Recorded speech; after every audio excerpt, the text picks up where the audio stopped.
Welcome to the Gene Policini Center on the campus of the Rochester Institute of Technology, home to the area's only Division I men's hockey program. Tonight, a holiday tradition is renewed here on campus, as many of those in attendance have left those hockey sweaters at home to don their favorite ugly holiday sweaters instead. While on the ice, things a bit more serious, especially for the Tigers following last night's shutout loss that saw things really turn after Nick Bruce received a game misconduct late in the second. The Tigers will wrap up the first half of the season looking for a split with Army at 5:05. Good evening, I'm Kevin Roach. Happy holidays and welcome to RIT Sports Zone Pregame Live, as we have joined in the spirit of the season by bringing our very stylish RIT sweaters back for this one night only. Well, RIT has had a lot of success in Atlantic hockey since joining the league in 2006, including 3 conference championships. But out of all their AHA opponents, the Tigers have dominated Army the most. Entering last night, RIT had gone unbeaten in 30 of their 34 all-time meetings with the Black Knights. Let's show you what happened last night. Tigers and Black Knights meeting for the 3rd time this season. First period, watch Army, the great feed here by Daniel Hyder to Marshall Plunkett.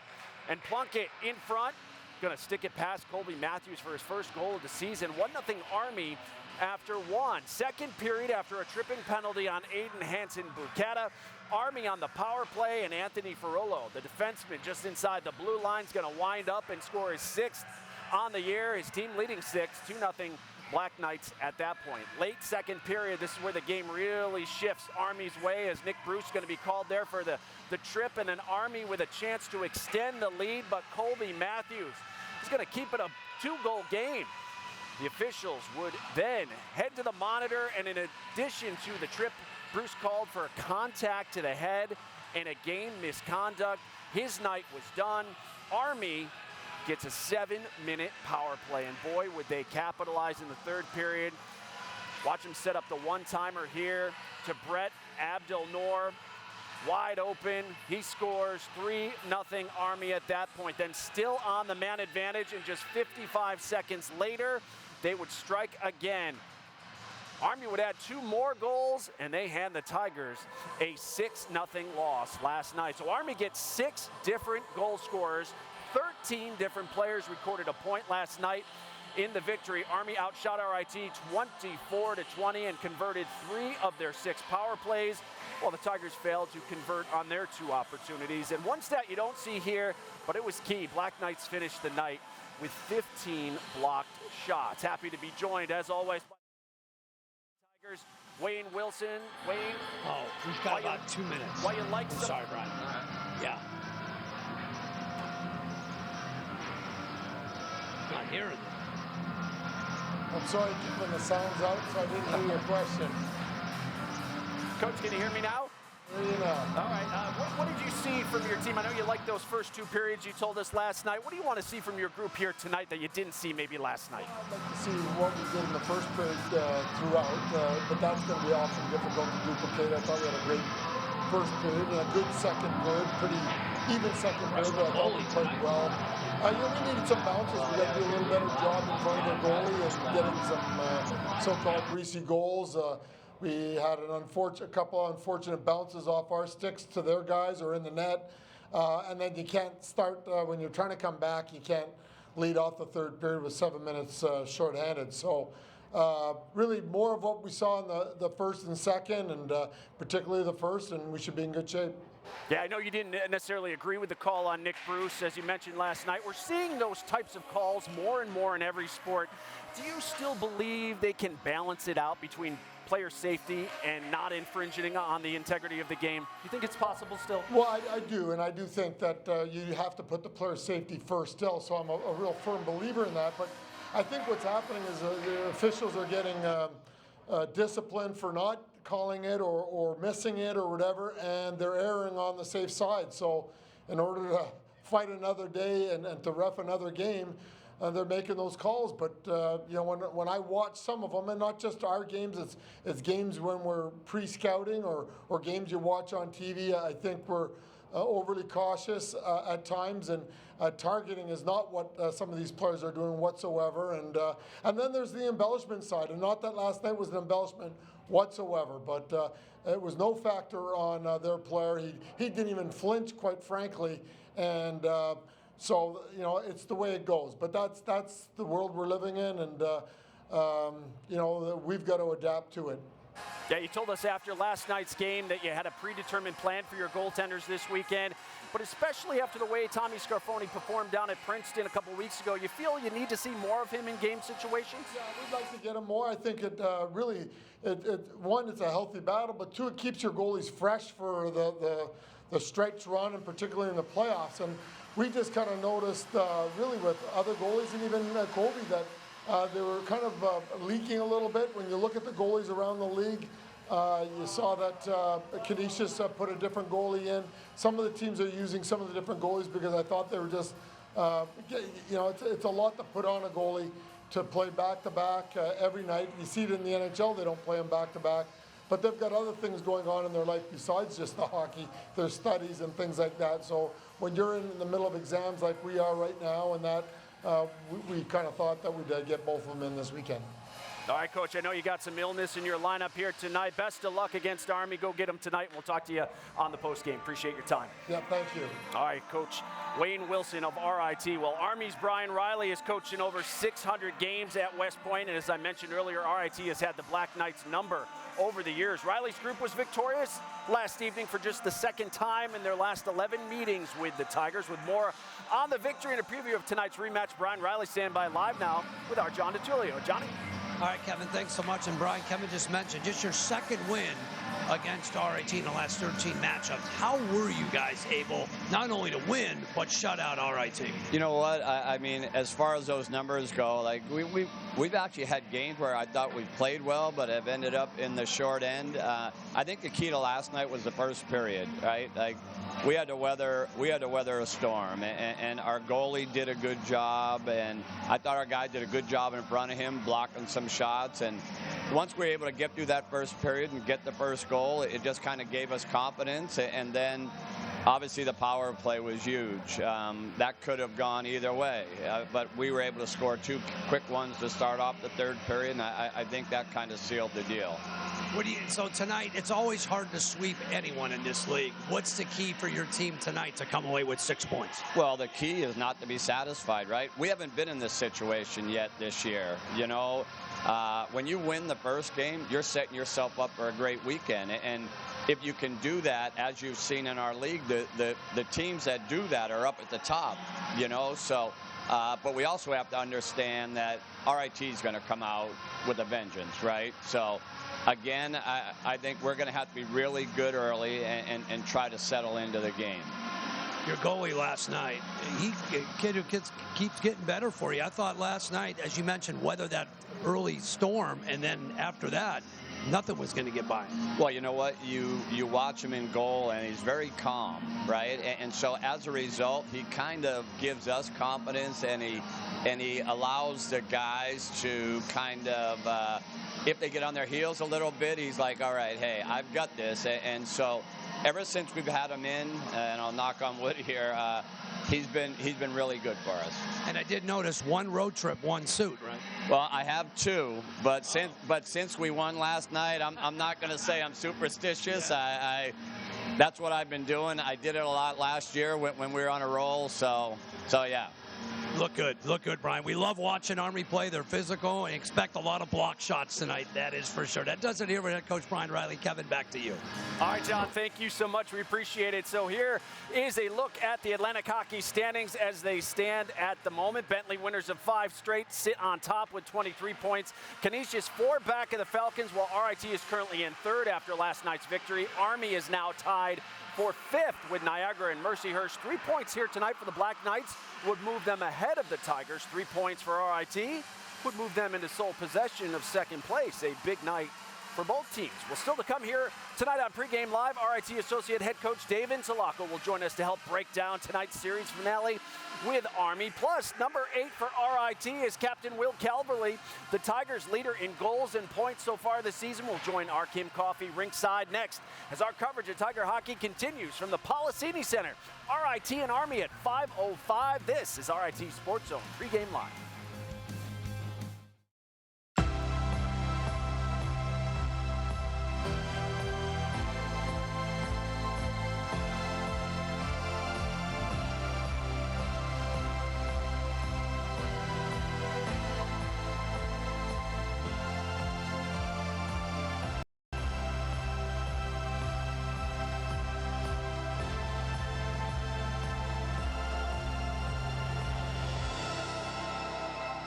Tigers all bundled up, a snowless campus. It actually looks nice here. It's Army and RIT playing the final Atlantic hockey game of the calendar year here tonight as we welcome you back inside the Gene Policini Center where you're watching RIT Sports Zone Pregame Live, presented by Taylor the Builders on ugly holiday sweater night here at the Coliseum. Oh, it's always a fun time. On the Atlantic hockey scoreboard, only one non-conference game today. Mercyhurst trails Miami of Ohio 4-2 in the third. That one headed to the third right now. Well, he's recorded at least 1 point in 10 of his 17 games this season, and that is why he currently leads the Tigers in goals scored and points after being held pointless and scoreless last night. Captain Will Calverley and the Tigers hoping to bounce back here tonight. Calverley just off the ice from warm-ups, standing by live now with our Kim Coffee. Kim? Thanks, Kevin. Will, tough loss for you guys last night, getting shut out by Army. Things really broke open in the third period. What is it going to take to hang with a tough physical team like that for 60 minutes? I think just staying consistent. We gave them a 7-minute power play last night, and they got a great power play, so they took advantage of that. But I think we were doing some good things yesterday. We just got to get back to what we were doing well and just stay consistent and strong on our forecheck. I mean, you mentioned that. It did feel like, despite the score, you got off to a strong start. You generated some shots on goal. But what is it going to take to really, find the back of the net tonight, despite, playing a team that's really good at blocking shots? Yeah, they're really good at blocking shots. So we just got to do a good job with our second effort. And around their net, we got to bear down and just be stronger than they are. Because, like you said, they do a great job blocking shots, and they compete hard. Last game of December here. You don't play again until January. How important is it to finish it off with a win? It's important. We're going into Christmas break, so right now we just want to get 3 points and go into that break happy and playing good hockey. Well, thanks so much and good luck tonight. Thank you. Kevin? All right, Kim, thank you so much. Well, if you're just joining us, in the net for RIT tonight will be freshman Tommy Scarfoni. Wayne Wilson said he had a plan for his goaltenders coming into the weekend, so Scarfoni was going to get the start here tonight regardless of what happened last night. This will be Scarfoni's third start of the year. In his last outing 2 weeks ago, he stopped all 21 shots he faced, recording his very first career shutout as a Tiger and his very first victory against Princeton. For Army, Brian Riley, a no-brainer going to stick with Gavin Abrick, who despite stopping all 20 last night against the Tigers, wasn't really tested. Abrick has been one of the best in the nation this season. He ranks first and second in Atlantic hockey in save percentage and goals against average. Meanwhile, after over 4 decades of service to RIT, including 41 as the school's athletic director, Lou Spiatti retired in June as Jackie Nicholson was named the 5th director of athletics in RIT history. Earlier this fall, we went one-on-one with the new AD to discuss her vision for the future, from facilities to Division I to hockey scholarships and much more. Coming into an organization, a program that had a director of athletics for over 41 years, what's been your approach in trying to put your stamp on this program? Really just kind of asking the why, observing, and not trying to make any changes until I know, how we started, how we got here, and what everyone is looking forward to changing to. So it's not just Jackie's ideas, it's everyone kind of has a buy-in in what RIT athletics will look like in the future. You've had other experiences before coming here, your last experience being as the Associate AD at Albany State in Georgia. How have those prepared you for where you are now in this position? I am a student-athlete focused AD. You have a lot of ADs who focus on the coaches, and mine is really focusing on that student-athlete and that student-athlete experience. So I think all of my experiences from the time I was a student-athlete till my last job really prepared me to sit in the seat here at RIT. What do you think the perception of RIT athletics is right now, and what do you hope it to be in the future? Perception is men's hockey, women's hockey, and men's lacrosse. and no one knows the other 21 programs we have on campus.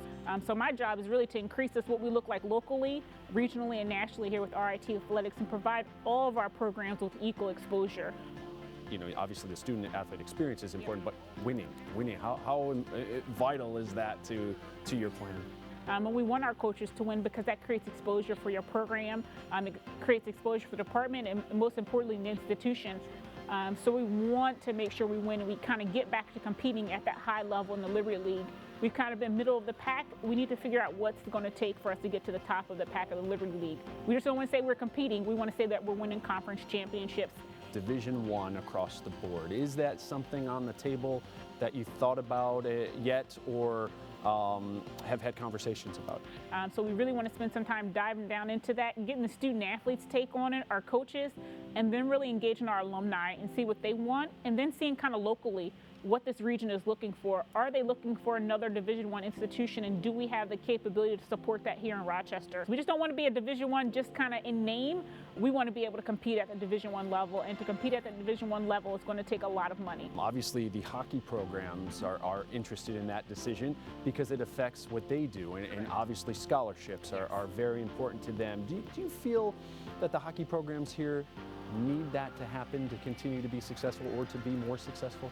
I think to be more successful, they need that to kind of level the playing field. So we have petitioned the NCAA, and that'll go for a vote in January for all Division III to vote on to say yes or no, we support these institutions who are multi-divisional to have scholarships now. And we know that that doesn't change the experience for your Division II or Division III athletes by having Division I scholarships. You look at the facilities, and obviously that's something that's being addressed. What was your impressions of the facilities here on campus when you first had a chance to look at them? Had the opportunity to travel to West Point this weekend, so another Division I institution, and seeing some of their facilities. And some of our athletic facilities, once we finish baseball, softball, and track, will be right on par with what they have at those facilities, including the stadium project, which we'll hopefully undertake over the next 2 years. But starting with putting turf and lights out on that main field will put us right where we need to be, even if we're Division III or Division I. Yeah, as Jackie mentioned, the Tigers hockey program's anxiously awaiting that vote at the NCAA convention to determine whether or not men's and women's hockey will be able to finally grant scholarships. It would be a game changer for both programs. The vote comes up the week of January 18th. Well, still to come here on Pregame Live, we'll look back on the call that led to a 7-minute penalty and a big Army victory. That's next. This is RIT SportsZone Pregame Live.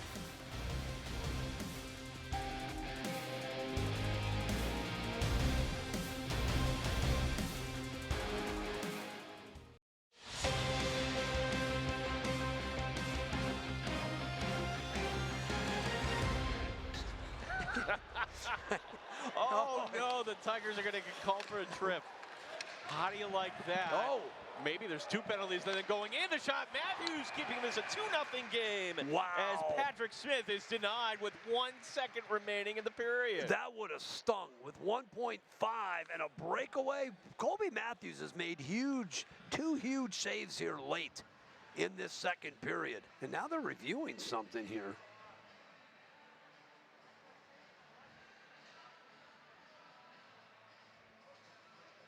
That hit right there. Is Bruce gone? Wow. Whoa. Oh, my gosh.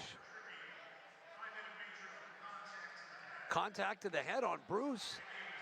Game misconduct. So he's done. 6:10 remaining in the power play. And no, that's not a misprint. Farrell on the near side. Now it pops out. Big one-timer, and that makes it 3-0. Wide open was Brett Abdelnour.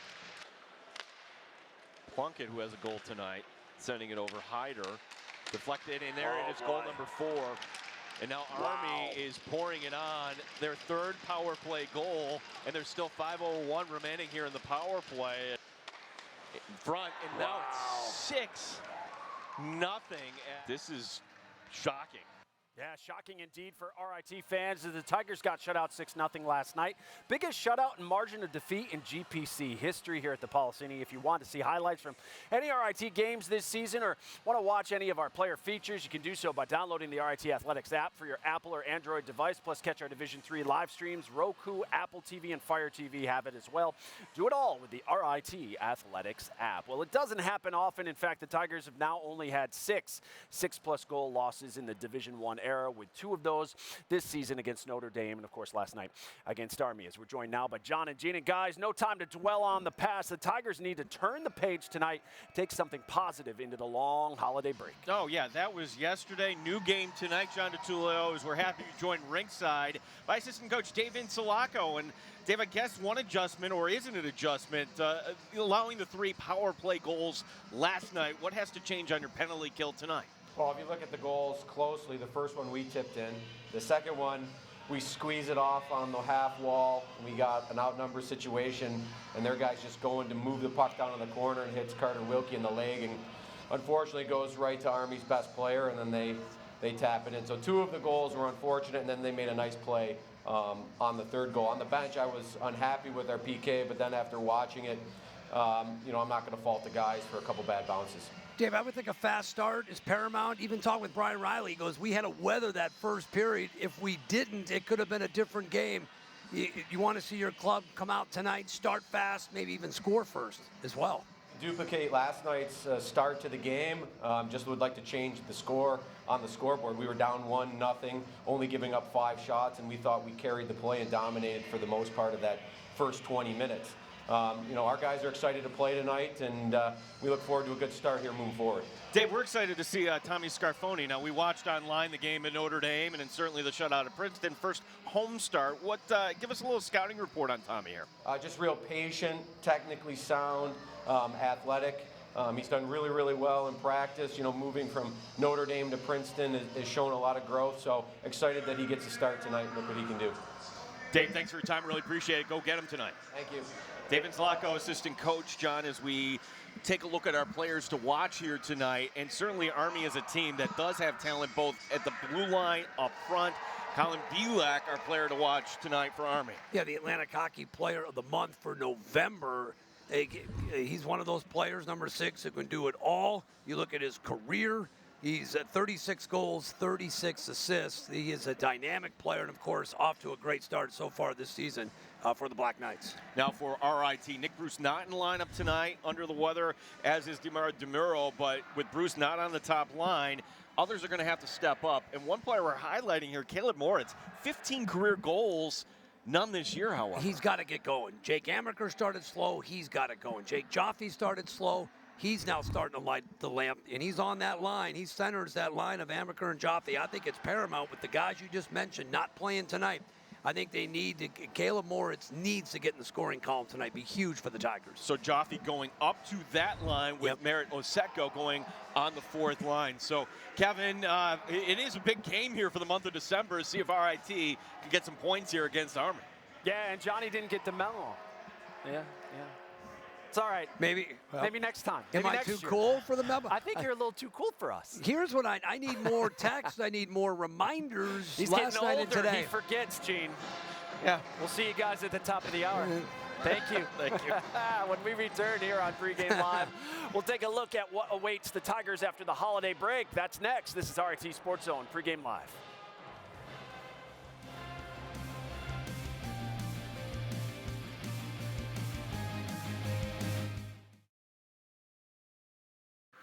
Hey, after tonight, the Tigers don't return to action until the new year when they visit Sacred Heart on the 1st and 2nd. Then after that, a week off. The Tigers are back on home ice for the 14th and 15th non-conference series with Arizona State. Then a home-and-home with Niagara on the 21st and 22nd before traveling to Bentley to wrap up the month of January. A big month for RIT. We're going to find out a lot about this team as they enter the stretch run. Remember, you can get the tickets to the final 6 home games for RIT by visiting the box office or RITtickets.com. That's going to do it for Pregame Live. Thanks so much for watching. Up next, John and Gene have all the action for you. Until then, enjoy the game, everyone. RIT SportsZone Live begins now.